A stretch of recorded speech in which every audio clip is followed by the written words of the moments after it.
Comment penser que l'Olympique de Marseille, cette saison, ne finira pas à la place qu'elle mérite? Voilà.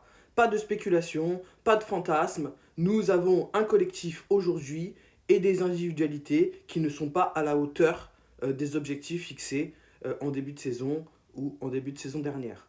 Point. Point. Est-ce que le podium aujourd'hui s'éloigne? C'est un fait. Oui, il s'éloigne, puisque le résultat que nous avons fait à Lille et celui que nous avons fait hier à Monaco est à l'inverse de ce qu'il aurait fallu faire. Donc, dans le détail, déjà, celui qui n'est pas abonné, n'hésite pas à t'abonner. Ceux qui sont déjà dans la team Sachi, n'hésitez pas à liker, commenter et partager cette vidéo. Donc les amis, on ne s'est pas vu depuis très longtemps, puisque je ne vous cache pas, et vous le savez pour certains, après le match contre Lille, j'ai fait un burn-out de l'Olympique de Marseille. C'était plus possible, je n'arrivais plus à trouver les mots, et surtout, je n'avais pas envie de faire des vidéos où j'allais être ultra négatif, parce que c'est ce qui allait se passer si j'avais fait du contenu après le match contre Lille. Hier, j'ai vu une première mi-temps dans cette rencontre qui m'a donné des satisfactions. Pourquoi? De un, parce que je n'avais aucune attente. C'est-à-dire que je n'ai plus aucune attente par rapport à Bey, par rapport à son plan de jeu, par rapport aux individualités que nous avons en ce moment dans l'équipe. Donc je n'avais aucune attente. Et quand on n'a aucune attente, on ne peut pas être déçu. D'accord? Je pense que c'est pour ça que j'arrive aujourd'hui à vous parler de ce match. Donc, la première mi-temps, je l'ai trouvée satisfaisante. Pourquoi? Parce que ça faisait longtemps que j'avais pas vu notre équipe jouer au ballon. Voilà, ils ont joué au ballon. On a été en défense plutôt cohérent. En attaque, on en reparlera plus tard en détail. Mais j'ai trouvé que pour une fois, on était dans les seconds ballons. On arrivait à récupérer les ballons plutôt haut. On a réussi à faire déjouer un petit peu la construction, la transition rapide de Monaco. Donc c'était plutôt globalement très intéressant. On avait donc en défense Rudy qui n'a pas eu trop de taf à faire, puisque sur l'ensemble du match, il me semble qu'il y a eu 5 tirs cadrés, ou 3 tirs cadrés, je ne sais plus, vous me direz en commentaire.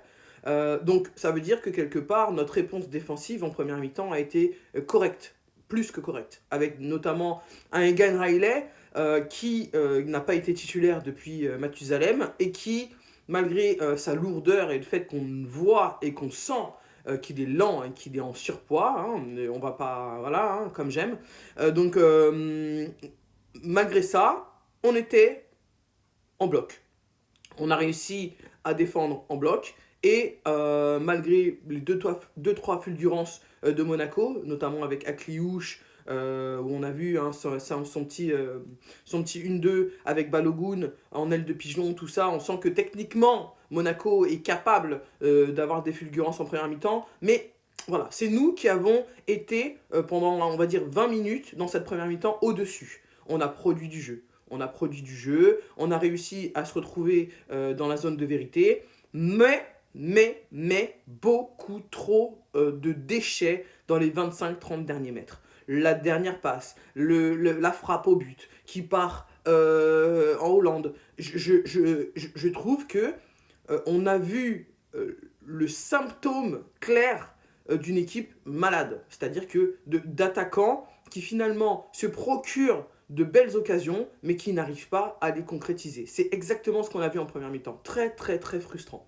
Donc, dans le détail, Medina, latéral gauche. Donc, Medina, voilà, c'est un personnage hein, argentin, donc beaucoup parlent, short le levé, gna gna gna. Mais au final, gars, t'es beaucoup trop lent. T'es beaucoup trop lent. En latéral gauche, voilà, tu t'es pris. Tu voyais juste les gens passer devant toi, ils te mettaient 3 mètres trop facilement.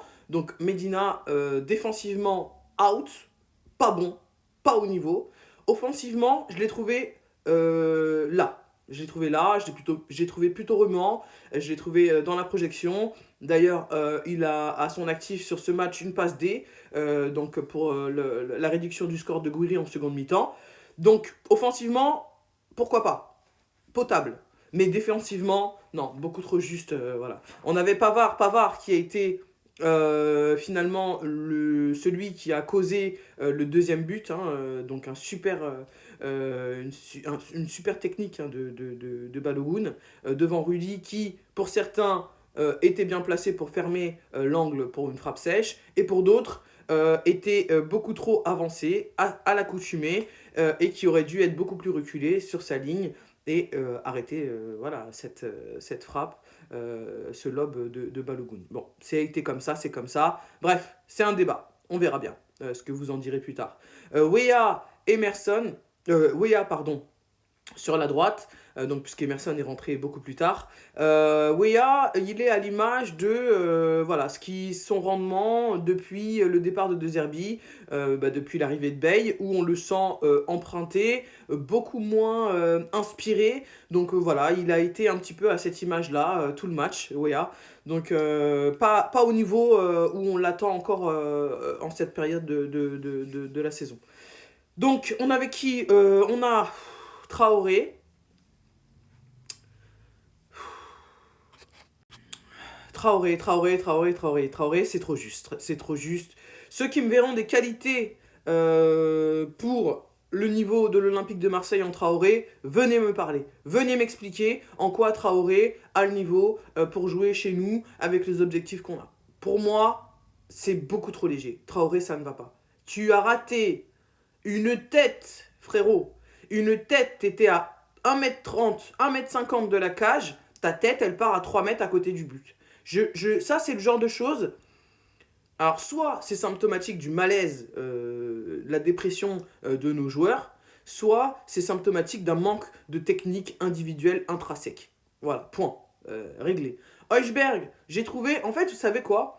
Quand j'ai vu, après je sais qu'on ne peut pas comparer l'incomparable, mais c'est quand même un international, Højbjerg. Quand j'ai regardé le milieu de notre équipe de France et que je voyais la zone de terrain que les milieux comme Højbjerg, normalement à son poste, devaient, zone de terrain que Højbjerg devrait potentiellement couvrir, non, Højbjerg n'est pas au niveau. 450 000 euros par mois, plus gros salaire, capitaine, etc., etc., ce n'est pas suffisant. Højbjerg, c'est loin d'être suffisant. À son côté, par contre, à contrario, on a un Timber qui va toujours fidèle à lui-même. Hein. Timber, au niveau de la régularité, voilà, moi je trouve qu'il n'y a pas mieux dans cette équipe aujourd'hui. C'est mon top, Timber. Donc il fait un énorme match, il ratisse des ballons, il fait des replis défensifs monstrueux. Donc bravo à Timber, bravo à lui. Donc il va toujours vers l'avant. Du mal à trouver mes mots, hein. Vous savez, moi je suis un peu dans l'émotion, hein. J'attends le maximum de temps pour essayer de retranscrire un peu mon ressenti, mais l'émotion se mêle un petit peu encore ce matin aux faits. Donc plus haut, on avait Gouiri qui, franchement, Gouiri a fait son match. Moi j'ai beaucoup aimé le match de Gouiri, c'est lui qui a réduit le score, hein. Donc voilà, il a été très remuant, on sent qu'au niveau de la grinta, voilà, Gouiri il est présent, je crois que il faut garder ce jeune. Moi, j'aime beaucoup Gouiri, j'aime beaucoup ce qu'il nous apporte. Contrairement à Aubameyang, que je trouve pas assez décisif. Aubameyang, certes, ses appels. Moi, j'aime pas ses appels. Certains disent oui, il fait de bons appels. Moi, j'aime pas ses appels. Et même quand il va pour prendre. Dès qu'il voit que la balle en profondeur est pas bien donnée, il va pas se battre assez. Pour moi, il se bat pas assez pour récupérer les ballons qu'on lui donne. Voilà, je vous le dis. Moi, j'aime pas. Donc, on va parler aussi de l'occasion qu'il a ratée, où il a essayé de faire une volée de 1 de ce que vous avez là, messieurs. Franchement, non, pas à ton niveau, Aubameyang, c'est pas possible. Les buts les plus faciles, tu les mets pas, les plus compliqués, tu les mets. Et encore là, voilà, les deux se sont rejoints. Donc, Nwaneri, Abdelli entrant. Non. Non, Nwaneri, non. Nwaneri, vas-y. Je crois qu'il y a encore ça. Il existe encore Eurostar, Eurotunnel, tout ça. Vas-y, prends le train. Allez, c'est bon. Abdelli, j'ai rien vu encore. Voilà, malheureusement, je suis désolé. Donc voilà, en résumé, on perd ce match. On perd ce match à cause du manque de réalisme devant. On a eu un petit peu plus de jeu, mais ça suffit pas. Et il nous reste 6 matchs. 6 matchs, voilà. Donc Bale continue à essayer d'instaurer ton jeu. J'ai vu qu'il y avait une différence hier au niveau de l'animation, de l'envie. Donc continuons comme ça. Sur ce, je vous souhaite un bon lundi de Pâques et prenez bien soin de vous. Allez l'OM, il reste 6 matchs. Restons concentrés et solidaires.